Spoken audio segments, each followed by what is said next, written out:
Bueno, soy Miguel Guardiola, director de Relaciones Internacionales de la CEA, y quisiera agradecerles y darles la bienvenida a este nuevo seminario que estamos haciendo dentro del proyecto EURES Transfronterizo Andalucía-Algarve. Este seminario que hoy vamos a tratar sobre cuestiones administrativas y fiscales de interés para los empresarios, autónomos y trabajadores transfronterizos entre ambas regiones. Queremos que este seminario sea un seminario práctico, donde se aborden temas claves y temas que nos puedan interesar, de cómo la relación con la seguridad social, con la agencia tributaria, tanto española como portuguesa, aquellos empresarios autónomos que decidan pues, hacer sus actividades en el otro lado de la frontera. Como le dije en el anterior, aquellos que estuvieron recordarán en el anterior webinar, este proyecto Andalucía-Algarve de EURES es uno de los 9 que ha apostado la Comisión Europea en este periodo 22-23. En Andalucía, en la Unión Europea hay 54 regiones europeas y solo 9 han optado a tener estas actividades de apoyo a la movilidad empresarial y de trabajadores en regiones transfronterizas. El proyecto está liderado por el SAE, en la parte andaluza. Somos varias entidades y entre ellas estamos la Confederación de Empresarios de Andalucía. Quisiera brindarles nuestros servicios de asesoramiento, de información en todos estos temas relativos, al igual que los servicios que tienen los consejeros EURES transfronterizos, que tiene el SAE a la disposición de los empresarios y de los trabajadores. Estos servicios pueden solucionar temas como pues, la homologación de un título, o qué se necesita para trabajar en el otro lado, qué licencia, en dónde me tengo que registrar. Y bueno, sin más, no voy a dar más dilación. Voy a comentar que tenemos planificado otro seminario más. Previsiblemente lo vamos a hacer en julio, el 4 de julio. Este va a ser sobre el teletrabajo y también hablaremos un poco de aspectos de la igualdad, de los planes de igualdad, tanto en un lado como tanto en Andalucía como en el Algarve. Hoy nos acompañarán, como en el anterior, dos expertos, 2 doctores, abogados, uno portugués y uno español. Por parte española está Jesús Bore, por parte portuguesa Tiago Matos, que les invito a que se unan ya y, bueno, espero que sean interesantes esta jornada como fue interesante la anterior. Muchísimas gracias, Jesús, bienvenido. Tiago, los dos. Tiago, tienes el micrófono apagado. Yo ya os dejo. Pueden hacer todas las consultas que quieran a través del chat. Luego mantendremos un ratito, una especie de coloquio o responderemos a las preguntas que tengan ustedes. Rebeca Cabrera ha levantado la mano. Si quiere decir, me puede decir lo que es por el chat y le intentamos responder. Bueno, como le decía, que toda pregunta, dudas que tengan, o nos lo van haciendo por el chat, lo intentaremos responder al final, o si no, lo haremos luego por correo electrónico. Como tenemos por sus registros los correos electrónicos, lo hacemos así. Y bueno, brindarle eso, la disposición tanto de los técnicos de la Confederación de Empresarios como del EURES para ayudarle en todo lo que se les brinde. Bueno, Jesús, todo es tuyo. Muchísimas gracias a Miguel y a este interesante proyecto EURES. Verdaderamente hace unas semanas celebramos el Día de Europa. Como ustedes saben, el 9 de mayo pues, tuvo lugar la Declaración Schuman hace muchos años, que dio origen en 1950 a lo que hoy es la Unión Europea. En aquel momento, que apenas 5 años después de la Segunda Guerra Mundial, los franceses tendieran la mano a los italianos y los alemanes para crear este gran proyecto europeo, bueno, pues ha cambiado nuestra historia y ahora nosotros tenemos que cambiar nuestra historia con Portugal. Tenemos una historia paralela, somos vecinos y verdaderamente tenemos grandes oportunidades y somos una área estratégica para Europa, no solo por el potencial que tiene la península ibérica en su conjunto, sino por las relaciones con Iberoamérica, con África y con todo el mundo. Entonces, para mí siempre es una suerte compartir un espacio con Tiago, del que aprendo permanentemente y agradezco al hacer esta oportunidad y a este proyecto que creo que es fundamental para seguir construyendo puentes no solo con el Algarve, sino con toda Portugal, ¿no? Hemos hecho conjuntamente una serie de fichas teóricas, ahora vamos a complementarla con unas fichas un poco más prácticas, para lo que sería muy interesante contar con todas sus experiencias, sus aportaciones, sus dificultades, y que cualquier asunto que crean que puede ser considerado como una experiencia, una buena práctica o algo de lo que podamos aprender, pues lo compartamos, ¿no? Entonces, en ese sentido, bueno, vamos a ir simultaneando la presentación, Tiago y yo, en la parte española, la parte portuguesa. Como bien ha dicho Miguel, cualquier cuestión la plantean y si es posible, pues hacemos esto lo más dinámico y lo más práctico posible. Y si hay algo que no podamos atender en ese momento porque estemos hablando de otro tema, ustedes no se preocupen que abriremos el debate y el micrófono para que cualquiera de ustedes puedan intervenir al final de la sesión. Entonces, si te parece, Tiago, empieza tú comentando. Voy a compartir la pantalla y... Muy bien. ¿Se ve correctamente? ¿No? Sí, sí. Si se ve correctamente, perfecto. Pues un segundito. Vale. Vale. Entonces, simplemente vamos a empezar con el concepto de trabajador transfronterizo, porque alguno nos planteó alguna cuestión en el seminario pasado, y ahí le cedo la palabra a Tiago. Muy bien. Muchas gracias, Jesús, por la presentación. Buenos días a todos y todas. Estoy hablando desde Lisboa, con mucho placer, además porque está el puente aquí de Lisboa, justo en esta diapositiva. Y empezamos con una definición muy general de lo que llamamos de trabajo transfronterizo, porque seguimos hablando de trabajo transfronterizo todo el rato, y hay que saber un poco más en detalle lo que entendemos, lo que es de verdad el trabajo transfronterizo. Y de verdad hay una definición que no es nuestra, que es una definición legal de la propia Unión Europea, que tiene consecuencias legales cuando trabajamos de esta manera y hablamos de trabajadores transfronterizos. Según la definición legal, se dice que transfronterizo es todo el trabajador que por cuenta ajena o propia, independientemente de su nacionalidad, y aquí claro, estamos hablando de nacionalidad Unión Europea, sobre todo, o que trabaje en los países de la Unión Europea, que desempeñe su cometido en el territorio de un Estado miembro y resida en el territorio de otro Estado, ¿no?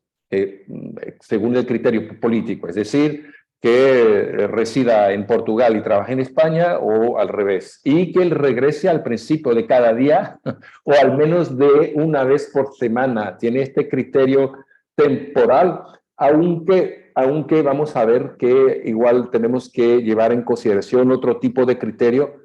Nominalmente, cuando hablamos de residencia fiscal, hay otros criterios que hay que añadir a este criterio de la definición legal de trabajador transfronterizo.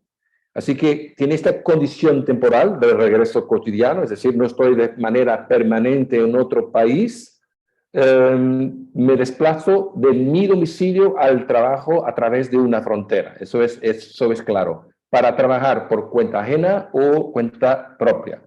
Es decir, son trabajadores desplazados que residen y trabajan en otro país. Bueno, esto tiene, vamos a ver en las próximas diapositivas, una consecuencia, porque hay que ver la legislación que se aplica en cada caso.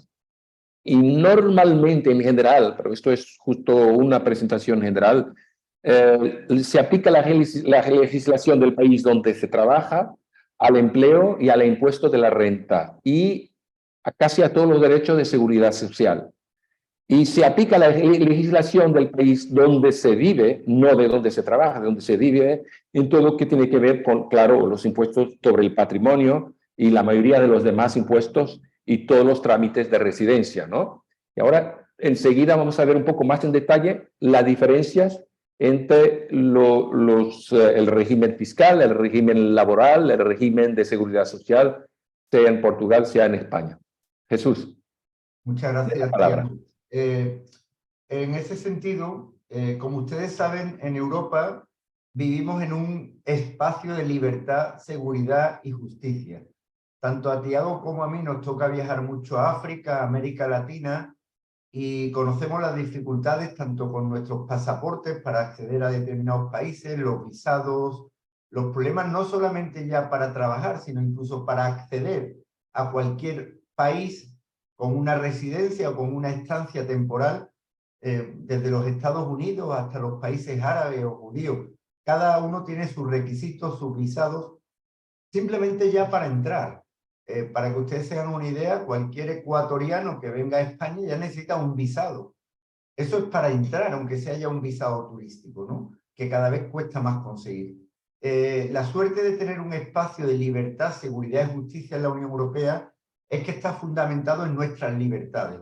Entonces, como ustedes verán, tenemos una libre circulación de personas, de trabajadores, de servicios, de capitales. En Portugal y España además tenemos la ventaja de compartir el euro, una moneda única, y todo esto crea un espacio común donde, como ustedes saben, desde la Unión Europea se aplica lo que se llama el principio de subsidiariedad. Lo que se puede solucionar a nivel local, solucionémoslo a nivel local, y a nivel europeo resolvamos los problemas europeos. Fortalezcamos nuestros vínculos, establezcamos este sistema de garantía e intentemos buscar el fortalecimiento desde abajo hacia arriba, desde lo local hasta el interés común. Por eso vamos a tocar materias diferentes, como el tema laboral, donde ya hay una cierta armonización europea bastante importante, pero hay otros temas como el fiscal, donde todavía existe bastante autonomía en cada Estado miembro. Si ustedes conocen el presupuesto de la Unión Europea, es uno de los más solidarios del mundo. Es decir, los países contribuyen con un porcentaje de su PIB, los alemanes, que son la economía más fuerte, son los que más contribuyen. Luego está el IVA, el impuesto del valor añadido, que también genera un valor importante a las arcas europeas. Luego existen otra serie de impuestos a las exportaciones, etcétera. Pero todo se reparte fundamentalmente para ayudar a quien más lo necesita. La política de cohesión, ustedes conocen el Fondo Social Europeo, la política agraria, prácticamente el 80, el 90% de los fondos europeos se dedican a contribuir al desarrollo de quien más lo necesita. Y todo eso a pesar de que no tenemos una política fiscal o un impuesto de la renta único a nivel europeo.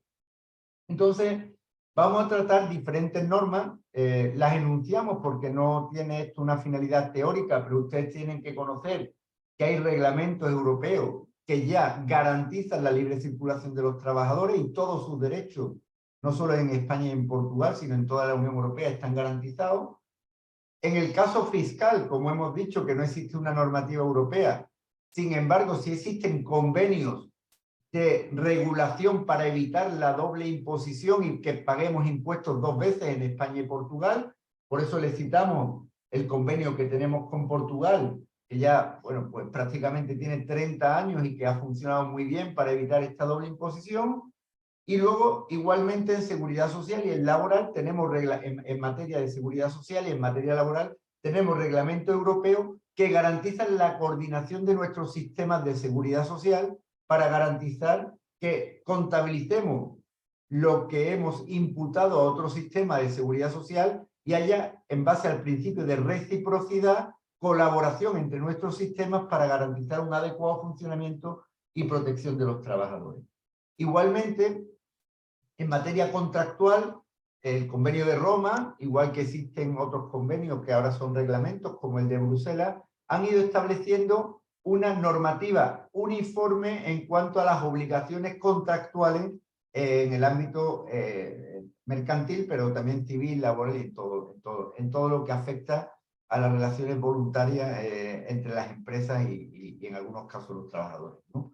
Entonces, dicho esto, no, insisto, no es la finalidad tener una gran visión teórica, sino que ustedes conozcan que hay que distinguir normativa europea, convenios bilaterales, como en el caso fiscal que tenemos con Portugal, y normativa nacional, que por supuesto toda está sometida a una serie de principios europeos, pero que hay que saber valorar en su justa medida dependiendo del nivel en el que nos encontramos, ¿no? Entonces, partimos de que tenemos el derecho fundamental a trabajar y, consecuentemente, a establecernos en otro país, pero, como bien ha dicho Tiago inicialmente, los trabajadores transfronterizos tienen el derecho a cruzar diariamente la frontera para seguir residiendo en su propio país, trabajando y prestando sus servicios en Portugal, ¿no? O viceversa, ¿no? Dicho esto, en materia de fiscal, como ustedes comprenderán, Portugal es un país soberano, tiene sus propios impuestos, España tiene sus propios impuestos, muchos son similares, impuestos de la renta, impuestos sociedades, pero lo que se intenta es evitar que por un mismo concepto se tributen los dos países. Como uno va a estar trabajando fuera y residiendo en su propio país, lo que hay que evitar es pagar dos veces por lo mismo. Si paga uno en Portugal o España, que lo que haya pagado se compense. Si a un trabajador le retienen fiscalmente en Portugal, pues que eso se pueda compensar fiscalmente en España. Y eso es lo que pretende regular este convenio de doble imposición. Dicho eso, igualmente en seguridad social, ustedes saben que es muy importante contribuir pagando las prestaciones correspondientes de la seguridad social, tanto por el trabajador como por la empresa. Por eso existe un sistema de coordinación que permite no solamente considerar, sino también valorar y compensar este tipo de contribuciones, porque tienen su efecto tanto en el desempleo como en la seguridad social, como en otros ámbitos de gran importancia para el trabajador, ¿no? Finalmente, como les decía, existe el Reglamento de Roma y otra serie de convenios que pueden tener efecto, especialmente en las relaciones contractuales que puedan afectar a los trabajadores. En materia fiscal, como les decía, insisto, hay otra serie de normas importantes, pero bueno, no solamente hay que tener en cuenta la normativa general, sino en algunos casos, dependiendo del tiempo, de dónde se resida y de una serie de factores, pues el trabajador transfronterizo, si llega a tener una estancia importante en el lugar en el que trabaja, es decir, el trabajador que pase media semana en España, media semana en Portugal, al final podrá optar por cuál es su residencia fiscal y a lo mejor le compensa y le trae a cuenta pues pagar impuestos en Portugal en lugar de España. Entonces todo esto requiere de una planificación que ahora veremos en los casos prácticos y que es muy, muy relevante, ¿no? Porque como ustedes saben, la renta difiere cuando uno paga su impuesto, si es residente o no residente, y como le explica aquí, si la mitad del año lo pasan ustedes fuera de España, ustedes pueden optar por pagar los impuestos aquí o allá donde entiendan que es más razonable establecer su residencia fiscal. Por eso muchos trabajadores transfronterizos que parcialmente residen en uno u otro país tendrán que valorar dónde les interesa más pagar sus impuestos, puesto que el núcleo principal o la base de actividades y su residencia habitual o la de sus cónyuges pues podrá jugar dependiendo de una serie de factores. Esos factores son los que queremos que ustedes tengan claro y que hoy les permita, bueno, si van a emprender algún tipo de actividad o ya lo están haciendo en Portugal o en España, con este carácter de trabajador transfronterizo, valoren lo que les puede ser más interesante desde el punto de vista fiscal, ¿no? Dicho esto,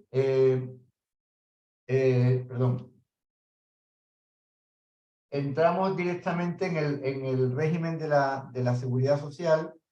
Un momentito porque creo que he ido... Sí. En el régimen de la seguridad social, y como ustedes saben, es importante que tengan en cuenta que la seguridad social es un régimen que va aparejado directamente al trabajador. Luego tendrá el trabajador que preste servicios en Portugal estar dado de alta en el sistema de seguridad social portugués, puesto que es allí donde presta sus servicios o su trabajo como trabajador, ¿no? En ese sentido, es importante que ustedes recuerden los conceptos que en España tenemos como trabajador en el Estatuto de los Trabajadores. Es todo aquel que presta sus servicios voluntariamente por cuenta ajena y de forma retribuida en el ámbito de una organización o dirección de otra persona física o jurídica, es decir, todo trabajador que trabaja para un tercero, mientras que el empresario es toda persona física o jurídica, incluso comunidad de bienes, que recibe esos servicios o trabajos del trabajador. Nuestro Estatuto de los Trabajadores excluye expresamente los trabajos a título de amistad, benevolencia, buena vecindad o trabajo familiar.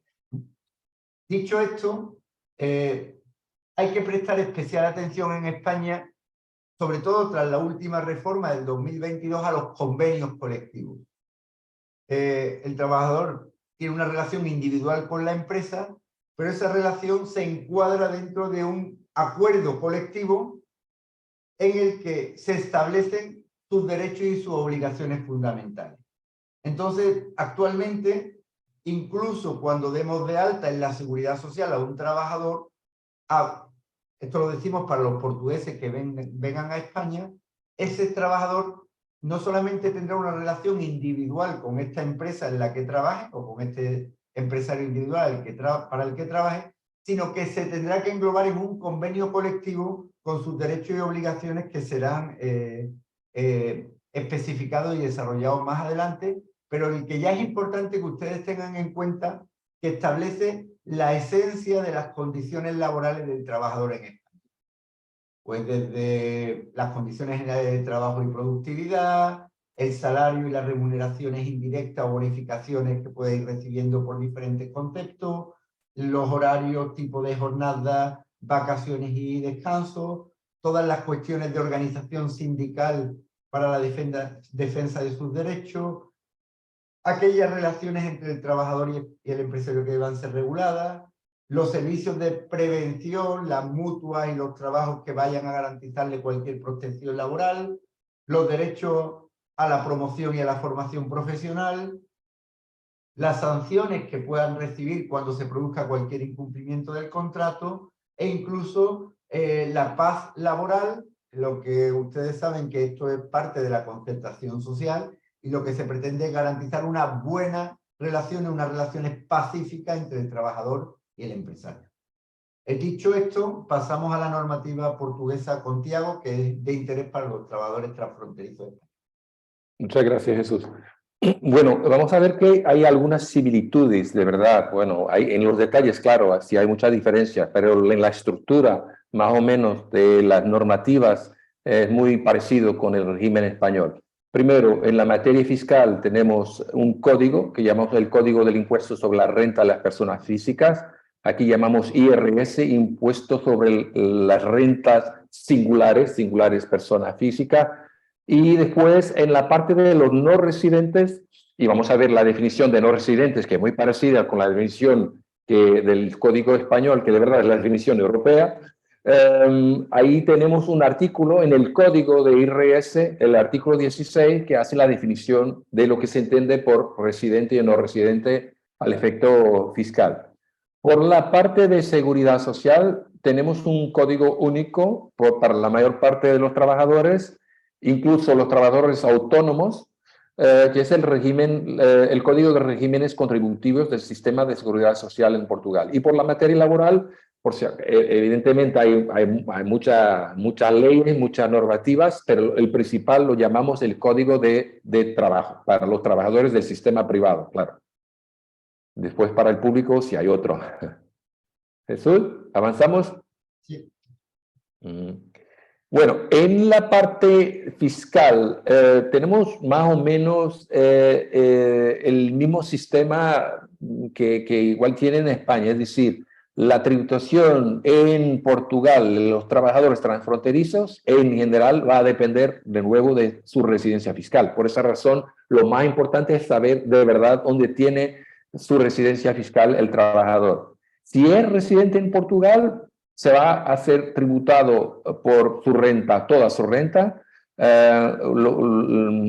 está sometido a lo que llamamos el impuesto sobre la renta de las personas físicas, aunque no sea, digamos, ciudadano portugués, pero esté aquí como residente fiscal, se va a aplicar el régimen que se aplica a los demás de los portugueses que trabajan y viven en Portugal. Si no es residente fiscal en Portugal, bueno, ahí tenemos que ver cuál es el régimen aplicable al impuesto sobre la renta de no residentes, lo que está mencionado en el artículo 16 del Código. Pero en general, como ha dicho Jesús, lo más importante en tener en cuenta es que vamos siempre a aplicar los convenios para evitar la doble imposición que han sido suscritos entre Portugal y España a este motivo. Es decir, solo vamos a hacer pagar los impuestos en un lado y una vez para la misma renta. Jesús.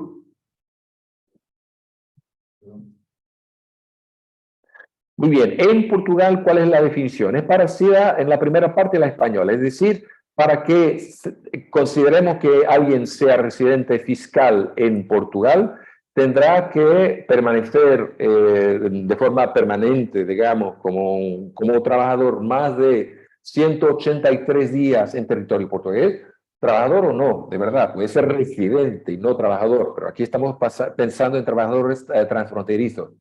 Más de 183 días, más de la mitad del año, pero tenemos aquí algo que yo creo que no existe en la legislación española, es la posibilidad de la situación en que un trabajador transfronterizo español, por ejemplo, aunque haya permanecido menos que 183 días, que tenga una vivienda en condiciones que sugieran su actual intención de mantenerla, de ocuparla como residencia habitual, aunque viva menos que 183 días, puede de verdad pedir, solicitar a la Administración Tributaria Portuguesa la residencia fiscal en Portugal. La prueba, claro, no es evidente, hay que añadir un conjunto adicional de pruebas que van más allá de tener solamente una vivienda. Hay que hacer la prueba que estamos manteniendo la vivienda, que tenemos una vida que tiene su base una gran parte del año en Portugal, para que tengamos este régimen de residencia fiscal en Portugal, incluso cuando vivamos menos que 180 días en territorio portugués. Y después tenemos una otra posibilidad para quien sea tripulante de nave o aeronave, un avión, que se encuentre a un servicio de una entidad con residencia sede, por ejemplo, dirección efectiva en Portugal. En ese caso, aunque esté trabajando en un avión, una aeronave, será considerado como residente fiscal en Portugal. Jesús, avanzamos. Por el régimen de la seguridad social. Y Jesús ya ha dicho que hay todavía siempre que tener en cuenta que hay el régimen que es común, que es un reglamento de la Unión Europea que nos permite beneficiar una especie de régimen común de contribución a la seguridad social. Por ejemplo, yo puedo eventualmente incluso trabajar afuera de la Unión Europea y contribuir para la seguridad social española o portuguesa. Es decir, que más allá del régimen nacional de seguridad social, hay que contar con este régimen más general. Jesús, creo que está compartiendo algo que no tiene que ver con la presentación. Gracias. Bueno, con carácter general, los trabajadores transfronterizos, claro, suelen estar asegurados en el país donde trabajan y es ahí donde tienen derecho a asistencia sanitaria. Por esa razón,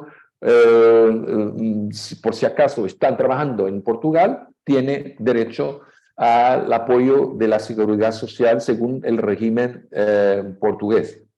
Las prestaciones por desempleo son responsabilidad del país donde se reside. Ahí, por esa razón, la cuestión de la residencia es tan importante. El nuevo país de empleo es responsable de las prestaciones, pero no por ello pierdes los derechos adquiridos en tu país de origen, por ejemplo, el derecho a la pensión de jubilación. Es decir, como creo que Jesús ya había dicho, yo puedo contribuir para la pensión según el régimen de seguridad social español, y cuando esté trabajando en Portugal puedo beneficiar de prestaciones, incluso prestaciones en caso de desempleo, pero no solamente cuando esté en Portugal. Jesús, avanzamos. Por el Código de Trabajo. Bueno, la definición legal es parecida con la española.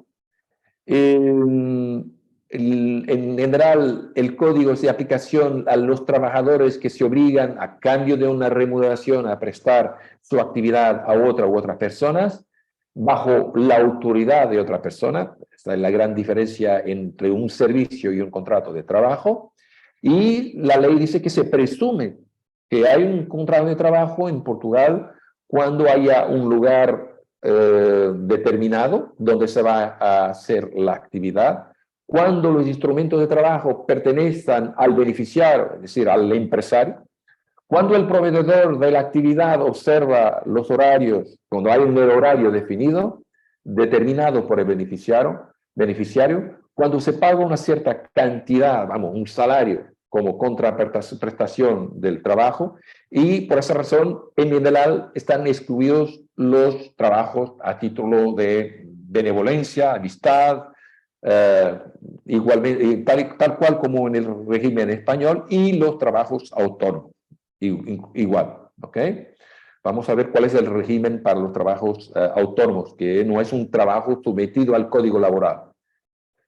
Aunque en la parte de seguridad social sí puede beneficiar en parte del mismo régimen que de los que son trabajadores sometidos al Código de Trabajo. Por la parte de convenios colectivos, sí, como en España hay que llevarse en consideración, son de acuerdo con la definición legal portuguesa, los acuerdos celebrados entre asociaciones de empleadores y de trabajadores y que estipulan una cantidad de derechos y de obligaciones como salarios, vacaciones, salud, seguridad, y lo demás. Tienen que ser presentados, es decir, registrados en el Ministerio del Trabajo y publicados en lo que llamamos el Boletín del Trabajo y Empleo en Portugal para que sean válidos, obligatorios en Portugal. ¿Avanzamos, Jesús? Por supuesto. Y son estas las cuestiones que regulan. Son más o menos las mismas que en España, como ya había dicho, de salarios, cuestión de salud en el trabajo, derechos y deberes en general de trabajador y de empleador, acciones de formación, medios de resolución de disputas, y incluso igual ahora ya ha sido muy discutido en Portugal. Más y más tenemos el régimen del teletrabajo que se aplica, y así que en los convenios igual se discuten cuáles son las condiciones para que pueda considerar que este trabajador específicamente puede beneficiar del régimen del teletrabajo, que ahora tiene una parte muy importante que está definida en el Código de Trabajo. ¿Jesús? Muchísimas gracias, Tiago. Ahora vamos a proceder sobre todo, como españoles, le queremos explicar a nuestros amigos portugueses algunas novedades en materia que nos afecta en estos ámbitos, y luego Tiago nos va a compartir algunas novedades portuguesas que nos interesan a los españoles, ¿no? Entonces, fundamentalmente aquí hay una serie de recomendaciones, por un lado sobre las condiciones de trabajo, por el inicio del trabajo autónomo, el régimen fiscal, la seguridad social, una serie de cuestiones que entendemos que es importante tener en cuenta. En ese sentido, bueno, como ustedes saben, ahora en España se ha incrementado el salario mínimo a 1.080 euros en 14 pagas. Como ustedes saben, las vacaciones cuentan con al menos 30 días. Estas vacaciones en Europa son bastante más elevadas que las que se otorgan en otros países. Y el tiempo pactado pues no puede ser superior a 40 horas semanales. Todo esto es un régimen general que después, bueno, como ustedes saben, se concreta tanto en los convenios como en los contratos, pero para que nuestros amigos portugueses sepan que ya el salario mínimo pues, se ha incrementado en 2023 a 1.080 euros. Por otro lado, se están simplificando mucho los tipos de contratos. España tenía un problema, tenía demasiados tipos de contratos. No sé si en Portugal ha ocurrido lo mismo, pero en España, desgraciadamente, el sistema educativo, el régimen laboral, cada vez que ha llegado un gobierno ha establecido su impronta, y hemos tenido demasiadas modificaciones en temas que deberían ser más sencillos y más consensuados en todos los partidos políticos. Ahora parece que se está simplificando y que lo que prima es el contrato indefinido. Si la idea es que tú contrates un trabajador para siempre.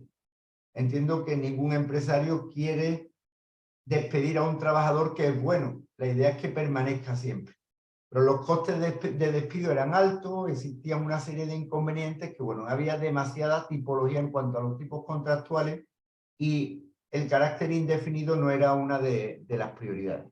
Ahora sí, ahora lo normal es, la característica principal es que el contrato sea indefinido, salvo que por algún tipo de justificación sea temporal, por obra o servicio de concreto en unas características mucho más determinadas que antes.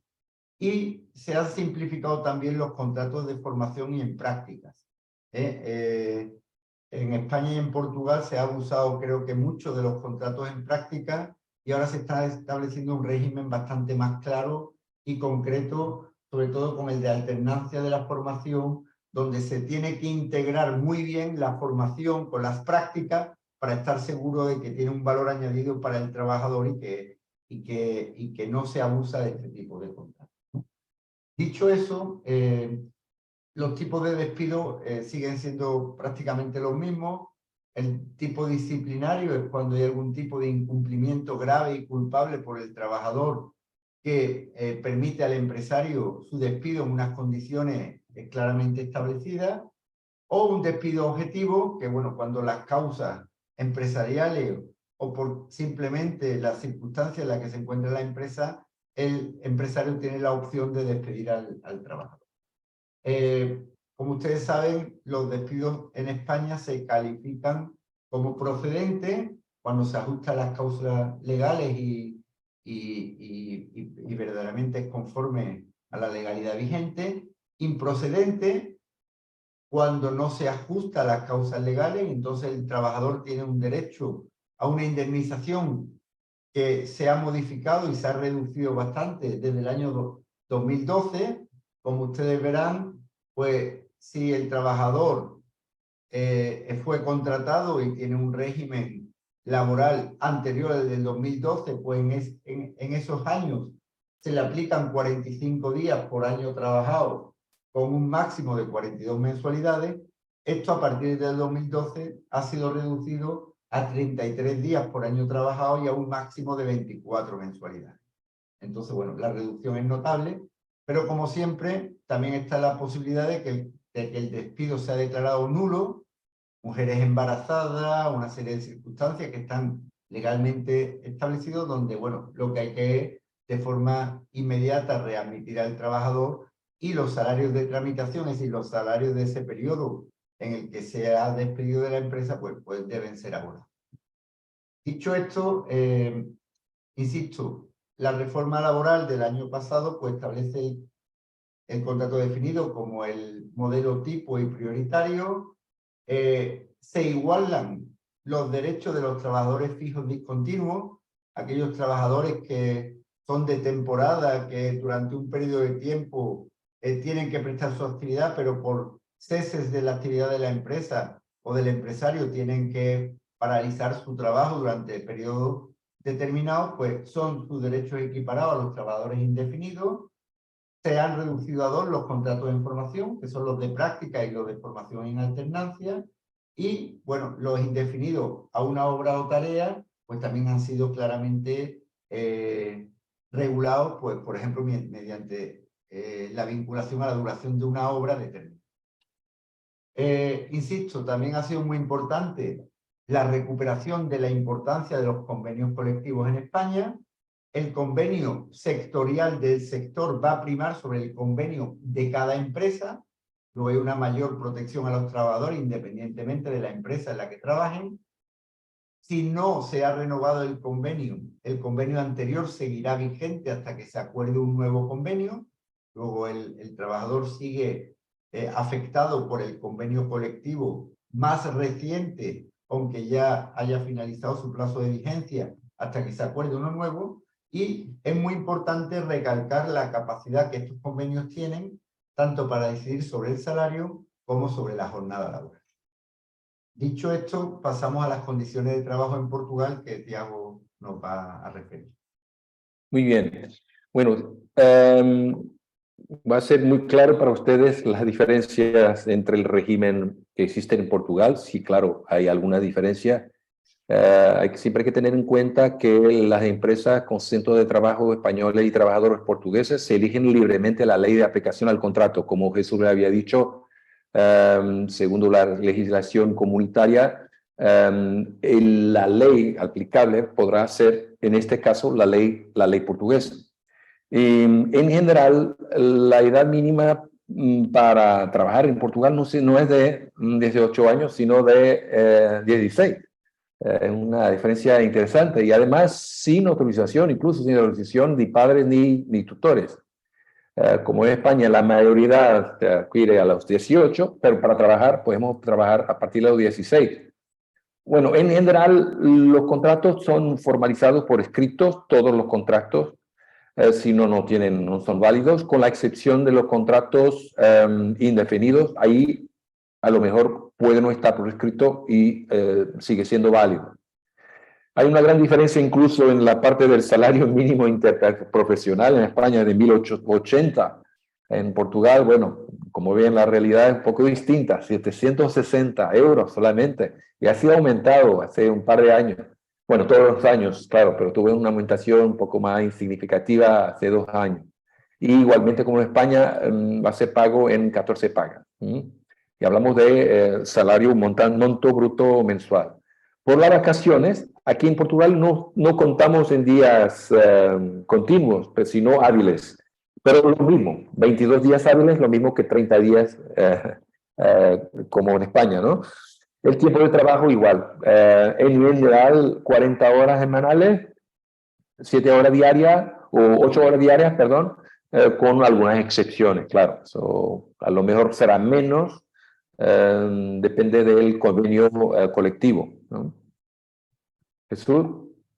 Por los tipos de contrato, igual como en España tenemos el indefinido, aunque no tengamos una definición legal que diga que normalmente en principio deberíamos firmar un contrato indefinido, va a depender de la situación. Pues la mayor parte de los empresarios buscan en principio firmar contratos temporales, depende del trabajador, de la situación concreta. El temporal aquí tiene normalmente puede ser por un máximo de 3 años, excepcionalmente en algunas situaciones puede irse hasta un total de 6 años, ¿okay? Pero excepcionalmente. Igual tenemos los contratos que se usan mucho en el Algarve para el sector de turismo de muy corta duración. Imagínense alguien que está trabajando en un restaurante o una discoteca o algo por la noche durante el verano, menos el mes de agosto, es lo que llaman un contrato de muy corta duración, que no tiene siquiera que ser firmado por escrito, ¿okay? Y claro, hay que tener una justificación, un aumento excepcional sustancial de la actividad, porque es claro en el Algarve en el verano sobre todo. Y como ya había dicho, hay ahora un régimen específico aplicable al teletrabajo. Hay muchas cuestiones que con el horario, si hay horario, si no hay horario, cuál es la obligación del trabajador, quién va a pagar por la internet, la comunicación y todo eso ya está arreglado. Es algo que vamos a hablar la próxima vez en el próximo seminario en el principio de julio sobre el régimen de teletrabajo en Portugal y en España. Y aunque no esté mencionado aquí, igual tenemos un contrato de prácticas, igual, para los jóvenes que empiecen trabajando en una empresa con el apoyo de lo que llamamos aquí el Instituto de Empleo y Formación Profesional, que paga una parte del salario para este tipo de contratos de práctica para un total normalmente de 18 meses de duración.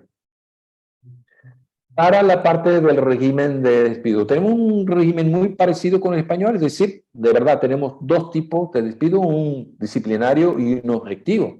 No hay de verdad grande diferencia, claro, si miramos al detalle sí va a haber, pero en general para que yo pueda despedir un trabajador, bueno, tengo que tener un motivo,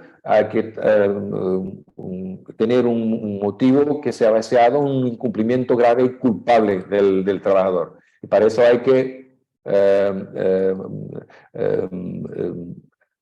tener un procedimiento para el despido disciplinario que empieza con una carta de despido, obviamente lo que llamamos aquí con un inquérito, con una nota de culpa, no sé cómo se dice en español, más o menos la misma cosa hasta que lleguemos a una decisión final. Igual hay, claro, despidos por causas objetivas por la situación económica o técnica o organizativa de la empresa, despidos colectivos igual, y ahí lo que importa es no solamente el procedimiento, pero saber cómo después hacer el cálculo de la indemnización que se va a pagar a los trabajadores en el final. En la próxima diapositiva hablamos de la indemnización en un despido improcedente, pero igual tenemos esta diferencia entre despido procedente e improcedente. No le llamamos así, llamamos despido con justa causa y sin justa causa en portugués. Es lo mismo. Con justa causa procedente, si se mantiene según se realizó en su día, que se ajusta a las causas legales, pues si necesario, reconocido por un juez, y el improcedente que no se ajusta a las causas legales. En ese caso, es interesante porque yo creo que en España es la empresa que tiene el derecho de decidir si va a readmitir al trabajador o si le paga una indemnización. En Portugal es al revés, es el trabajador que tiene el derecho de hacer tiene esta opción. En teoría, su propia revisión, lo que es muy raro, por razones evidentes, difícil, después de un despido, o la indemnización. De todas maneras, es él el cual tiene que decidir si va a ser readmitido o, en opción, si va a recibir una indemnización, además del pago de los salarios de tramitación, justo como en España, la misma situación. Por la indemnización, en Portugal tenemos este régimen, por si acaso el despido es improcedente, la indemnización es de entre 15 y 45 días, según la gravedad de la situación, de salario base por cada año completo o fracción de año. Por si acaso trabajó 4 años y medio, es 4 años y medio de salario entre 15 y 45 días de salario base. Y el límite mínimo es una indemnización igual a 3 meses de salario base, aunque en teoría el trabajador haya trabajado solamente 2 meses, por ejemplo. Es el mínimo. Muy bien. Ahora vamos a pasar a la parte de los trabajadores autónomos para ver cómo funciona el régimen en España y en Portugal, que si bien son bastante similares, hay siempre algunas diferencias. Y como ustedes saben, hay muchísimos trabajadores autónomos en España, pequeños empresarios. Para que se hagan una idea, hay, creo que son 1.200.000 sociedades limitadas aproximadamente en España, casi la mitad son solamente de un trabajador o dos, es decir, una persona o dos como socios en esa empresa porque son autónomos que han llegado a un momento que han buscado la protección jurídica de una sociedad limitada, de una figura. Hay también muchos trabajadores autónomos dependientes, que son aquellos cuyos ingresos, al menos en un 75%, dependen de un único empleador. En el sector de la mecánica, en el sector seguro, hay mucho trabajador autónomo. Muchas empresas han intentado que el trabajador se dé de alta como autónomo y le preste sus servicios para evitar los costes de la seguridad social y el régimen laboral, las indemnizaciones por despido, etc. Entonces, el trabajador autónomo, en muchos casos, tiene toda la responsabilidad que pudiera tener casi un empresario, pero no tiene los derechos que tiene el trabajador. Entonces, bueno, tiene que pagar una cuota, tiene una serie de inconvenientes que además, bueno, lo pone en una situación donde verdaderamente es complicado en España ser trabajador autónomo porque no tiene las ventajas del trabajador, pero sí tiene los inconvenientes del empresario. Entonces, claro, desde el inicio de la actividad hay que darse de alta en Hacienda, que como ustedes saben es la administración que mejor trabaja en España. Si la justicia, la educación y otras administraciones funcionaran como Hacienda, sus páginas web, los certificados digitales y todo funcionaría perfectamente, porque Hacienda es fundamental, porque es la entidad que recauda los impuestos para todo. Y lo primero que tenemos que hacer como autónomos es rellenar lo que se llama el modelo 036, cuando es el régimen general de autónomos, o el 037 para un régimen simplificado, y darnos de alta en la seguridad social. Luego, puedes darte de alta en un régimen especial de autónomos con unas características en la seguridad social, que es el modelo TA 5021, y ahí, bueno, pues ya tienes una serie de derechos dentro de la seguridad social, pero que no son idénticos a los del trabajo. Por otro lado, si uno tiene que además registrar su marca o su nombre comercial, pues tendrá que proceder ante la Oficina Española de Patentes y Marcas para proteger su propiedad intelectual, su marca, fundamentalmente, marca denominativa o figurativa, y luego habrá que proceder con las licencias que procedan según la actividad que realicemos. Ante el ayuntamiento, pues si tenemos que abrir un centro de trabajo o una actividad que requiera de algún tipo de autorización o licencia pública, pues habrá que hacer. ¿Qué se ha modificado recientemente y es muy importante en España que ustedes conozcan? Que ya la cotización para los trabajadores autónomos, es decir, las cuotas que tenemos que pagar como trabajadores autónomos, se han estructurado en tramos y dependiendo de la cuantía que entendamos que vamos a recibir como autónomos al año, la cuota varía. Entonces, desde una cuota mínima de 230 euros al mes, si nuestra base de cotización está en torno a los 751,63 euros, 751 euros con 63 céntimos de euro, hasta una cuota de 500 euros como máximo, si los tramos ya son a partir de 6.000 euros más. Es decir, tenemos por un lado una base de cotización y una cuota fija. La cuota fija, como ustedes ven en la columna de la derecha, varía de 230 a 500 euros. En tramos que dependen de nuestra base de cotización, que depende de nuestros posibles ingresos. Entonces, si ingresamos más de 6.000 euros, nuestra base de cotización será de 1.633 euros con 99 céntimos y nuestra cuota será de 500 euros mensuales. Esta estructuración por tramos es una novedad importante. Por supuesto, hay algunas ventajas para los jóvenes que acceden como autónomos a un primer empleo durante un periodo de tiempo y tienen una cuota bonificada de 50 euros. Existen otras ventajas, pero esto obliga a que el autónomo realice una planificación que va a afectar tanto a su fiscalidad, porque esto afectará a su impuesto sobre la renta, va a afectar a su cotización si está en el régimen especial y cotiza en la Seguridad Social, y va a establecer una cuota que será fija dependiendo de todo. Por supuesto, a final de año se podrán realizar los ajustes oportunos, pero esto permite realizar una planificación, por un lado laboral y por otro lado fiscal. Insisto, esto es un nuevo sistema que intenta facilitar, sobre todo tras la pandemia, la vida a los trabajadores autónomos. Es el primer año, todavía no se pueden hacer valoraciones de su funcionamiento, habrá que ver cuando terminemos este año qué tal ha funcionado, pero incluso ya se permite elegir la base de cotización en previsión de los ingresos que podamos tener, ¿no? Entonces, bueno, ya existe incluso un tope máximo en la base de cotización, que será de 4.495,50 euros mensuales, y un mínimo que permite, bueno, en cierta forma, pues estructurar todo esto atendiendo también a la subida experimentada por el salario mínimo de profesión. Por favor, Tiago, en Portugal. Muy bien, bueno, en Portugal, por la parte que tiene que ver con el inicio del trabajo o el alta de inicio de actividad, hablando ahora del trabajo autónomo en Portugal, eso se lo hacemos de dos maneras, a través del portal de finanzas, portales del servicio en línea de las finanzas, es algo que de verdad funciona muy bien en Portugal, o por si acaso quieren hacerlo de manera presencial, nos presentamos en el servicio de finanzas y no tenemos siquiera de llenar formularios, solamente la información que damos es recopilada verbalmente y validada por nosotros, y de esa manera damos inicio a la actividad en las finanzas.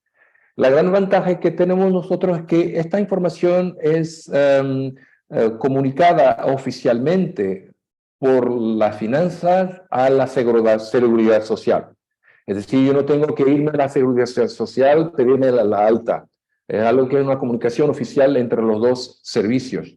Y entonces la seguridad social va a registrar al trabajador autónomo en su sistema de información de la seguridad social. En la próxima diapositiva vamos a ver cómo vamos cuál es el régimen aplicable, con los montos a pagar por un trabajador autónomo, pero esta parte de más burocrática, administrativa, así funciona. Por la parte, imaginemos que tenemos a alguien que quiere empezar su negocio en el Algarve y que va a iniciar su actividad, ya lo sabemos como trabajador autónomo, como freelance, por ejemplo, pero quiere registrarse una marca comercial o incluso una patente, un diseño industrial, por si acaso trabaja en un sector un poco más sofisticado. En ese caso, igual puede hacer su pedido en línea o de manera presencial, justo como en España, en un instituto, llamamos el Instituto Nacional de Propiedad Industrial. Y finalmente, por la apertura de un local. No sé si tienen el mismo régimen en España. Aquí en Portugal tenemos un régimen que llamamos de mera comunicación previa. Para actividades como abrir una tienda o algo así más sencillo, que no sea un centro comercial muy grande, una actividad comercial más sencilla, podemos rellenar un formulario de apertura de un local sin siquiera tenemos necesidad de pedir la licencia al ayuntamiento. Claro que tenemos que garantizar que las condiciones de funcionamiento del restaurante, por ejemplo, la sanitaria, por ejemplo, se verifican, pero no hay una aprobación previa. Hay ¿cómo se dice? Una verificación, una inspección que puede ser hecha más tarde por los servicios del ayuntamiento. Y claro que ahí, por si acaso, no estamos, tenemos una tienda, un restaurante que no sigue la regla, vamos a pagar una sanción, una multa, ¿no? Eso es lo que llamamos el sistema de licenciamiento cero. No sé si tienen algo parecido en España. En Portugal, de verdad, es tan popular que incluso estamos ahora vendiendo la idea a Paraguay. No sé si sabía, Jesús, que estamos exportando esta idea igual a Paraguay, ¿ok? Es decir, para algunos negocios es muy sencillo de abrir una actividad, sea la parte fiscal, la parte de seguridad social y la parte de apertura del local, del comercio. Por la parte de seguridad social, bueno, el mismo código que se aplica a los trabajadores por cuenta ajena es lo mismo que se aplica a los trabajadores autónomos. Y ahí, ¿cómo calculamos nosotros la base de cotización? Todos los 3 meses vamos a calcular cuál es el monto de remuneración bruta de un trabajador. Sobre ese monto aplicamos una tasa de 70%. ¿Ok? Imaginamos que tenemos como 10.000 euros de remuneración bruta durante 3 meses. El monto que va a ser considerado para aplicar los 21.4% de la tasa de contribución será 70% de 100, 7.000 dividido por 3, vas a encontrar la tercera parte de 7.000 y a ese monto se aplican los 21,4% del monto.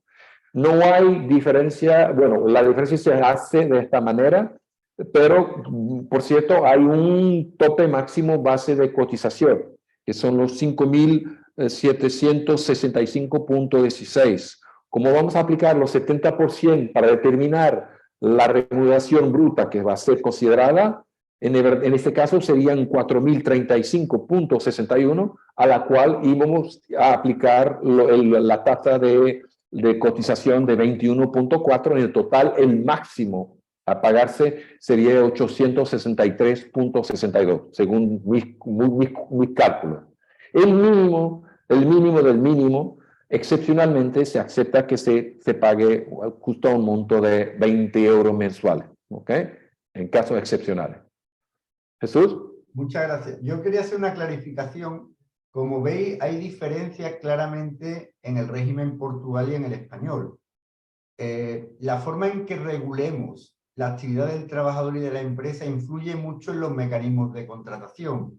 Hay empresas que por sus circunstancias prefieren contratar a un trabajador autónomo, aunque sea dependiente, porque sea fundamentalmente un trabajador para esa empresa, porque también por su propia actividad comercial, por su propia, es decir, en materia de seguros, en materia de mecánica, como decía antes, es que incluso el trabajador tiene que tener una cierta autonomía. Por otro lado está el tema de las cotizaciones y el coste tanto para el trabajador o el autónomo como para la empresa. Todos estos elementos económicos influyen. ¿Por qué? Porque la empresa quiere obtener los mejores resultados posibles, el trabajador o el autónomo también quieren recibir los mayores ingresos posibles. En el caso del autónomo, además es empresario individual, pero es un trabajador autónomo.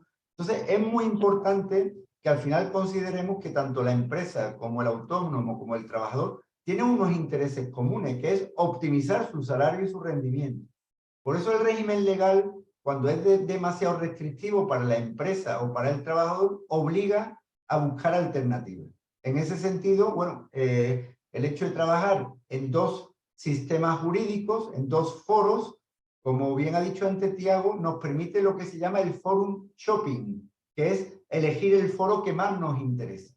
Creo que cuando uno comparte experiencias con alguien, en este caso como Portugal, que además tiene mucha influencia anglosajona, Portugal ha sido un país muy abierto al mundo, en algunas cosas mucho más liberal y avanzado que nosotros, pues eso nos permite establecer intercambios de experiencias, modelos que nos pueden permitir aprender unos de otros, ¿no? Sorprende la diferencia en el salario mínimo, cuando el nivel de vida en Portugal y España es bastante similar actualmente, y como bien hemos visto, el coste para el trabajador autónomo también es menor en Portugal que en España. Entonces, bueno, esto, como hemos hablado antes, con la libre prestación de servicios ofrece importantes oportunidades que debemos valorar, ¿no?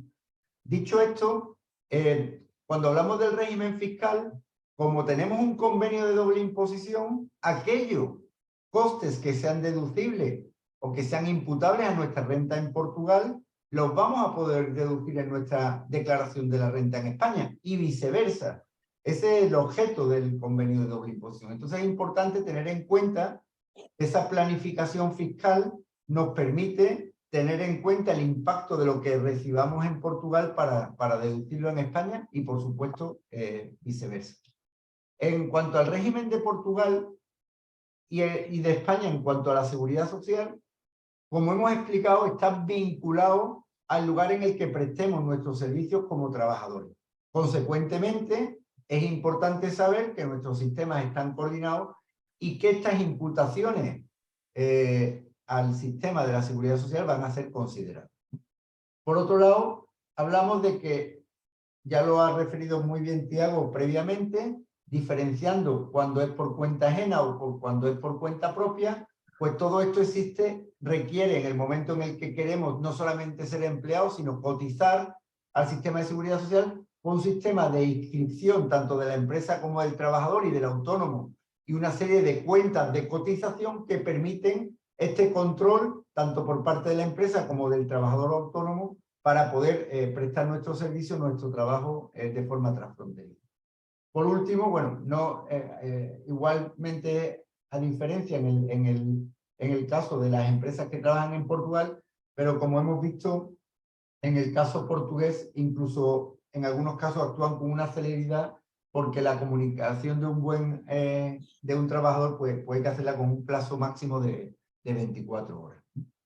Dicho esto, lo que nos gustaría para finalizar es compartir con ustedes una serie de casos prácticos y plantear una serie de cuestiones a ver si alguno se anima a responderla virtualmente o al menos por escrito, pues que compartan sus posibles respuestas. Y por supuesto, cualquier otra consulta que tengan, al final van a tener nuestros correos electrónicos y nuestros datos. Sabemos que EURES y la Confederación de Empresarios tienen muchos profesionales a su servicio en este ámbito. Yo les invito a que nos contacten por LinkedIn y cualquier tema, pues nos lo planteen. Tanto Tiago como yo somos usuarios habituales de las redes sociales, especialmente LinkedIn, que es de gran utilidad. Entonces, bueno, les invitamos a que nos busquen y nos contacten para lo que necesiten. Y les vamos a plantear una serie de casos prácticos para ver cómo ustedes lo resolverían. El primero de ellos es muy sencillo. Es Juan, un residente en Ayamonte, que todos los días va a trabajar a Villamoura porque es enfermero en el Hospital de San Antonio.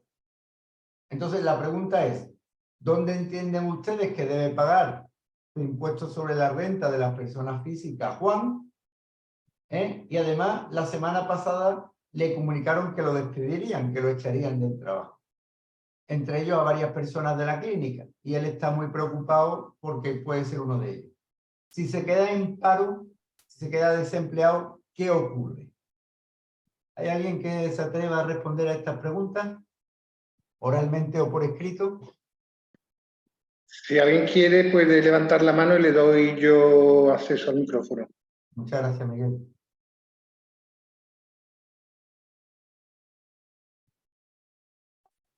Jesús, creo que te va a tocar a ti, ¿eh? ¿Sí? ¿No hay nadie? Ni por escrito, ni una idea. Este público es tímido, Miguel, le cuesta participar, ¿eh? Bueno, por un lado, como hemos dicho antes, pagará el IRPF, es decir, el impuesto sobre la renta, allá donde tenga su residencia fiscal.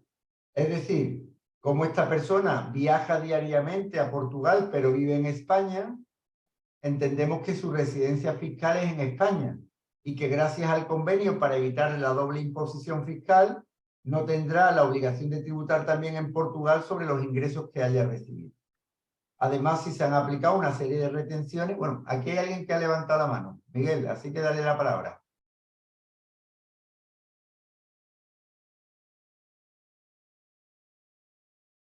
Bueno, no sé. Miguel, ¿te consta quién ha levantado la mano? Almudena. Sí, sí, un segundo, estoy buscándola, que no... Almudena. Arriba del todo. Dentro de los asistentes, un momento. El apellido es el final. Almudena, empieza por arriba. Si la han puesto por... La estoy buscando. Está arriba, Yolanda Carrasco ha puesto el micrófono, yo la veo arriba, Almudena Villalta. Aquí está, venga. Permití hablar. Ya puedes. Almudena, ya puedes plantear la respuesta. Hola, ¿se escucha? Sí. Perfectamente. Sí, mi pregunta es sobre los 183 días de la residencia. Almudena, estamos ahora resolviendo el primer caso, esas preguntas vienen después. Ah, vale.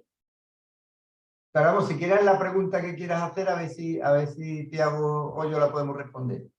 No, porque como veo la respuesta ahí en la pantalla, yo tenía una duda sobre los 183 días para establecer la residencia. ¿Desde dónde se empiezan a contar esos 183 días? Bueno, en España los 183 días siempre se consideran dentro de un año natural. Es decir, el año tiene 365 días, 183 días es la mitad, bueno, la mitad más un día. Lo que se pretende en España es que si has estado la mitad más un día en España, tengas la residencia fiscal en España. Si has estado, imaginemos, en Portugal, pues tengas la opción de modificar tu residencia fiscal a Portugal. Pero esos 183 días tienen que ser siempre dentro del mismo año natural. Muchas gracias por la pregunta, Almudena. Tiago, ¿en Portugal es igual? Exactamente la misma situación. Y hay que ser, tenemos que estar armonizados en este régimen. Es decir, durante un año civil, se dice así, ¿no? En español, civil, durante los 183 tienen que contarse durante un año civil. Es decir, si tenemos como 170 o 70 y hay 3 rellena la condición de los 180 al menos en el país. Es muy estricto y las autoridades tributarias están muy atentas para verificar si las condiciones están verificadas o no. Yo, por ejemplo, personalmente tuve unos años residiendo en Guatemala, pero mi familia y parte de mi empresa y el despacho de abogados lo tenía en Sevilla. Entonces yo tenía dos temas importantes porque verdaderamente tenía una residencia fiscal fuera, pero mi núcleo de operaciones y mi familia estaban en España. Y también muchas veces en el ámbito de la fiscalidad se buscan lo que se llaman factores de conexión u otros vínculos que puedan afectar al contribuyente con el Estado español, porque al final uno va a tributar en España por sus rentas globales. Luego hay que tener en cuenta que además de los días, como bien ha preguntado Almudena, quizá haya que tener en cuenta otros elementos porque después a la hora de probar no solamente la estancia en el extranjero, podemos plantear otras cuestiones vinculadas a nuestro núcleo empresarial, nuestra actividad principal u otros elementos importantes. No sé, Tiago, si en Portugal eso también es relevante. No se te ha escuchado porque tienes el micro apagado. Pero, gracias, es exactamente lo mismo. Y la administración tributaria siempre va a buscar elementos adicionales, como esto estaba diciendo, para verificar si de verdad. Como aquí tenemos esta situación que incluso en Portugal, ¿es eso suficiente para terminar la residencia fiscal dando tu teléfono aquí? Tienen una cuenta bancaria acá. Está bien. Esto se ve con la consumación, por ejemplo, de lo demás. Todos estos elementos adicionales van a ser verificados para determinar si de verdad podemos iniciar la residencia fiscal en Portugal o en España. ¿Sí? Perfecto. Luego, ¿qué ocurre si este señor quisiera jubilarse? ¿Hay alguien que se atrevería a dar una respuesta? Mira, Almudena está todavía conectada. No sé si se atreve a dar una respuesta o hay alguien más que quiera participar.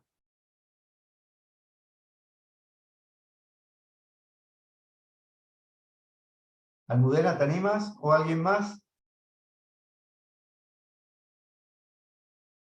Bueno, pues si no se anima Almudena... Sí, un Almudena. segundo, que es que no podía conectar el micrófono. Pues creo que se regirá por la legislación española, ¿es correcto? Pues sí, es correcto, porque como esa persona reside en España, primero, si quedase en situación de desempleo, se pondrá a disposición de los servicios de desempleo en España, sin perjuicio de que se le pueda imputar los trabajos que haya desarrollado en el extranjero, en este caso en Portugal, y por otro lado, la pensión de jubilación, si él ha cotizado un mínimo de 25 años en España, sería en España, por lo que le correspondería también en España. Si después ha cotizado un mínimo de años en Portugal, que desconozco cuál es ese número de años, pues habrá que tener en cuenta si es Portugal. No sé qué opinas tú. 15 años, igual. Igual, ¿no? Perfecto. ¿Hay alguien más que Pilar Román ha levantado la mano? Miguel, por si le puedes dar acceso, gracias, Almudena. Nada, gracias a vosotros. Un segundo, la busco y le damos la mano. Vamos, Pilar Román. Ya puede hablar Pilar Román. Pilar, si usted quita el micro, puede hablar ya cuando quiera. Sí. Hola, buenos días. Yo quería preguntar si los certificados digitales españoles son reconocidos por la administración portuguesa. ¿Qué quiere usted decir por certificados fiscales? Sí, los ¿Cuál certificados es digitales. la idea? Sí, los certificados Digitales. con los que nos comunicamos nosotros como personas físicas y jurídicas con las diferentes administraciones en España, si son operativos, tienen eficacia en el ámbito, digamos, en el ámbito portugués. Es decir, si nos podemos comunicar igualmente con la administración portuguesa. Mire, Gracias. es una buena pregunta. En general, yo creo que sí, en general. Hay algunas excepciones. Por ejemplo, todo tiene que ver con lo que llamamos licitaciones públicas, suministros, concursos y lo demás. Ahí hay que buscarse un certificado digital de una autoridad, de una entidad que sea reconocida por el gobierno portugués. Pero por lo demás, los certificados digitales que están hablando para la comunicación entre entidades y personas será reconocido porque tiene valor internacional. Sí. Mira, además, complementando lo que dice Tiago, en septiembre del año pasado se firmó un convenio, bueno, ya hace bastantes años, creo que fue en el 2015, para que los certificados electrónicos sean válidos en uno y otro país, de forma genérica. Por supuesto, siempre, igual que podemos tener alguna dificultad con algún requisito informático en España y en Portugal, que nos puede ocurrir a los mismos españoles con determinados navegadores y ante determinados tipos de operaciones y con estos certificados digitales, el principio general es que sean válidos en uno u otro estado. Muchas gracias, Pilar. Es una pregunta muy buena. Muchas gracias. Perfecto. Si quieres, seguimos con el siguiente caso, Tiago, que, el caso 3, ¿no? El caso 3, y si Juan fuera autónomo y trabajara solo 2 días en Villamoura y los otros 4 en la clínica de Ayamonte, ¿qué ocurriría con su situación laboral, con sus pensiones y con su posible derecho de desempleo, al subsidio de desempleo? ¿Alguien se anima a responder?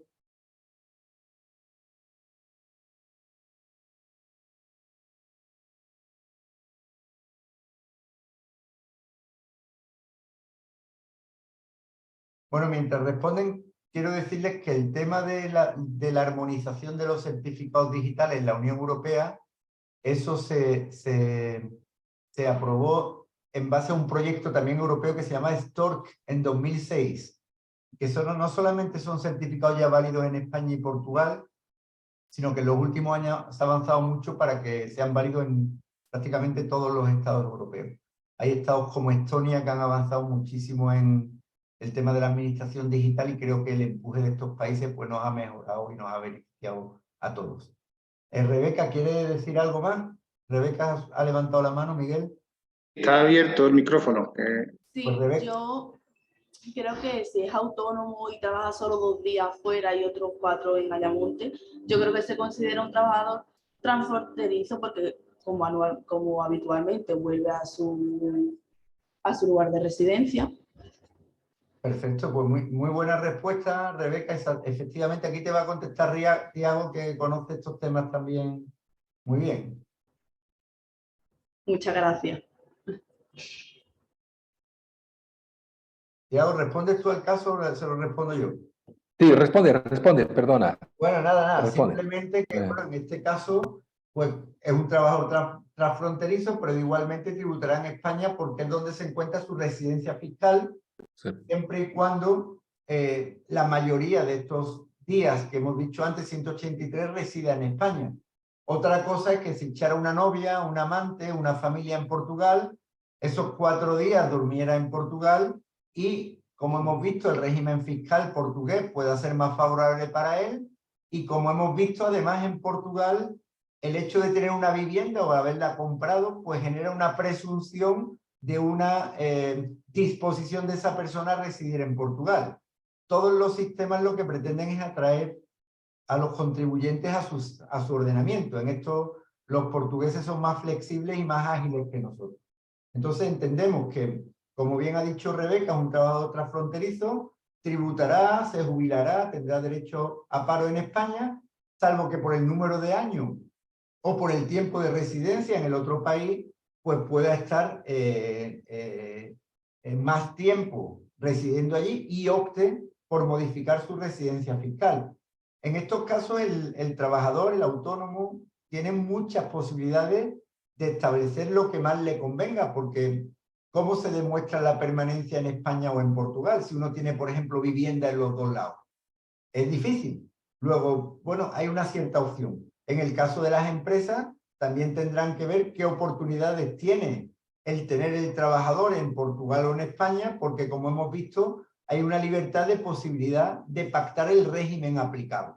Luego entendemos que, a título de conclusión, es importante que ustedes conozcan, y agradecemos mucho a Tiago que nos haya compartido la información de Portugal, los 2 regímenes, que se asesoren con los profesionales de la red EURES y de la Confederación de Empresarios de Andalucía para que ustedes planifiquen lo que es más conveniente como empresa o como trabajador o autónomo, dependiendo de las particularidades de la naturaleza del trabajo o el servicio que presten a la empresa o del contrato que ustedes como empresa o autónomo tengan con sus trabajadores. Entonces, bueno, antes de pasar al último caso, que se lo cedo a Tiago para que lo explique, por favor. Muy bien, el último caso. Tenemos una agencia de influencers, Make It Easy, que lleva a cabo todos sus servicios de forma online o en línea. teniendo sede digital en Sevilla. Estos últimos meses han tenido un gran crecimiento y quieren contratar a un community manager. Bueno, todo tiene que decirse en inglés, si no, no se lleva en serio. Que encuentre influencers y marcas en Portugal, por lo que se requiere que sea local. Alguien que esté en el Algarve o portugués, por ejemplo, o no. Este nuevo empleado también trabajará de forma online desde allí, ¿ok? Ahora, aquí estamos no hablando del régimen fiscal, pero de los trámites administrativos. No solamente del régimen fiscal, pero ¿cuáles son los trámites administrativos para por ejemplo, el alta, para abrirse la actividad en Portugal, ¿no? ¿Qué creen ustedes? ¿Algún voluntario o voluntaria? Mira, Pilar. Adelante, Pilar, cuando usted quiera.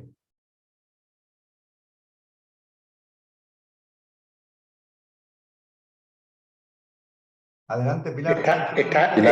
Está permitido, lo que tiene que quitar el micro. Ah, Ok. sí, perdón. Sí, Nada. yo pienso que sería en el ámbito jurídico portugués, Sí. se tendría que dar de alta como trabajador por cuenta ajena, dependiendo de la, o sea, como trabajador por cuenta ajena de la empresa con domicilio fiscal en Sevilla, pero se tendría que regir en todo lo relativo a la seguridad social y la alta a la normativa portuguesa. Ujú. Sí, pero aquí solo una clarificación. De verdad podría ser por cuenta ajena, pero aquí a lo mejor está trabajando de forma autónoma desde Portugal. A lo mejor en la parte de seguridad social se iría a registrarse como trabajador autónomo. Pero de verdad depende del tipo de contrato. Pero aquí aparentemente, según la situación, sería autónomo. Entonces, como había dicho, la primera cosa que tiene que hacer es dar alta en la administración tributaria, lo que llamamos aquí en Portugal abrir la actividad, es lo mismo, pedir el alta, puede hacerlo a través del portal de las finanzas o presentarse presencialmente en un servicio de finanzas y el servicio después del alta en la parte, digamos, fiscal, tributaria, comunica a la Seguridad Social el inicio de actividad de ese trabajador. Entonces, está automático, así que tenemos nosotros que dar alta en la Seguridad Social. Y finalmente, en esta situación específica, la agencia, por si acaso estaba interesada, podría registrarse su nombre, su marca en Portugal, en este Instituto Nacional de Propiedad Industrial. Y podemos ir un poco más allá. Si acaso quiere abrirse una tienda o algo, un espacio físico en Portugal, para contacto con el público, por ejemplo, pero aquí es online, es en línea. Pero imaginemos que si de verdad quería tener contacto físico con la gente, ahí tenía que hacer este pedido que llamamos nosotros de pedido de licencia cero, en la cual le comunicaba que iba a empezar esta actividad, tenía este espacio público abierto y no tendría siquiera necesidad de esperar por una licencia del ayuntamiento. Como ya había dicho, lo pedimos y nos sometimos nosotros al control de las autoridades a partir de ese momento. Pero aquí aparentemente tenemos un trabajo online, en línea, en lo cual está trabajando en un régimen parecido a lo mejor como el teletrabajo, desde su casa, ¿no? Por eso estas serían las 3 etapas, las 2 primeras de forma obligatoria, por cierto. Estos temas, además del teletrabajo, de la igualdad y de otros temas interesantes, los trataremos en el último webinario. Bueno, yo creo que con esto hemos tocado un poco de forma genérica e introductoria estos temas. Se va a elaborar otra ficha, tanto teórica como una práctica, con casos y sugerencias y recomendaciones para intentar tener la información esencial y práctica en cuenta que a través de la Confederación de Empresarios se aportará a la red EURES. Ahí tienen nuestros correos electrónicos de contacto, nuestros datos completos para cualquier duda, cualquier sugerencia o cualquier propuesta que pueden tener, tanto ahora como en los próximos días y que quieran que tratemos en el próximo webinario. y simplemente, como diría nuestro amigo Tiago, muito obrigado. Ha sido un placer y le cedo la palabra a Tiago y a Miguel para que cierren el taller, ¿no? Bueno, Sí, perdón, Miguel. perdona, Tiago, sí. Yo termino, Tiago, sí, coge tú la palabra, pues perdona. Muy bien, no, sin problema, solamente para agradecer la oportunidad, es un placer y bueno, quedamos a vuestra disposición para lo que sea. Y nos vemos el próximo seminario, próximo julio, creo yo, ¿no? Muchas gracias. 4 de julio. Gracias. 4 de julio, sí. Bueno, pues muchas gracias, Tiago y Jesús. Creo que ha sido un webinario dinámico. He lanzado un cuestionario de satisfacción. Al igual, voy a dejar un rato el chat abierto por si queréis dejar consultas. No solo consultas, sino también si queréis que tratemos otros temas, porque vamos a estar un año más haciendo actividades que potencie las actividades transfronterizas. Y vuestra opinión y vuestras sugerencias serán tenidas en cuenta. Una vez más, agradeceros a todos haber asistido a esta actividad y poneros a vuestra disposición tanto a la CEA como al EURES transfronterizo, a los técnicos del EURES, del SAE, que tenemos en la web del proyecto. Vais a Google y ponéis EURES transfronterizo Andalucía Algarve y viene allí todos los datos de contacto, o la CEA, preguntáis por mí y encantado de ayudar en lo que podamos hacer. Perfecto. Bueno, nos vemos en julio, ¿no?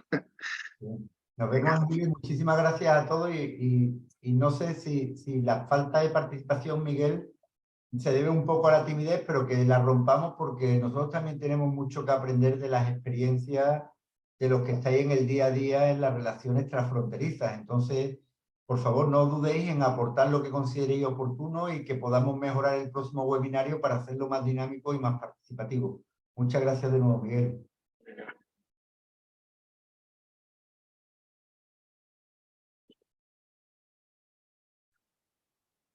Hasta luego. Muchas gracias. Adiós.